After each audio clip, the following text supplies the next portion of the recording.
ஐயரே, மந்திரம் சொன்ன வரைக்கும் போதும். கொஞ்சம் எங்க அவசரத்தை புரிஞ்சுக்கோங்களேன். சரிம்மா பதறாதீங்க. முடிஞ்சிடுச்சு. கொஞ்சம் சீக்கிரம் முடிச்சிடலாம். ஆமா. என்ன ஈஸ்வரி? ஒண்ணும் இல்ல மாமா. அது வந்து ஒண்ணும் இல்ல மோகனா. ஈஸ்வரிக்கு என் மேல நம்பிக்கையே இல்ல.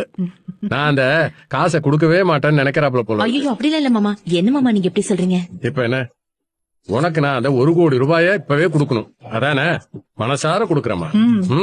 அத அந்த செக் எங்க இருக்கு? அது என் ரூம்ல தான் வச்சிருக்கேன். இரு, எல்லாம் கருப்பு இங்க வா. என்னன்னு கேளு. சொல்லுங்க மச்சி. ரூம்ல ராவுல பீரோ சாவி இருக்கு, அதை திறந்து எடுத்துக்கிட்டு சரிங்க மச்சி, நான் போய் எடுத்து வந்துடுறேன். ரூம்ல எதிர்பாராத விதமா நாங்க எல்லாரும் ஒரு விஷவண்டால கடிப்பட்டு உயிருக்கு ரொம்ப ஆபத்தான சூழ்நிலையில அங்க இருந்து ஆஸ்பத்திரியில அட்மிட் ஆயிருந்தோம்.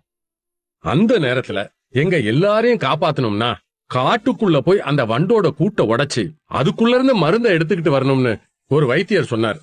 அதன்படி காட்டுக்குள்ள தைரியமா போய் உயிரையே பறிக்கக்கூடிய விஷவண்டை இருக்கிற அந்த கூட்ட உடைச்சு தான் உயிரை பத்தி கூட கவலைப்படாம மருந்தை எடுத்துக்கிட்டு வந்தது வேற யாரும் இல்ல, என்னுடைய தம்பி மவன் போசுதேன்.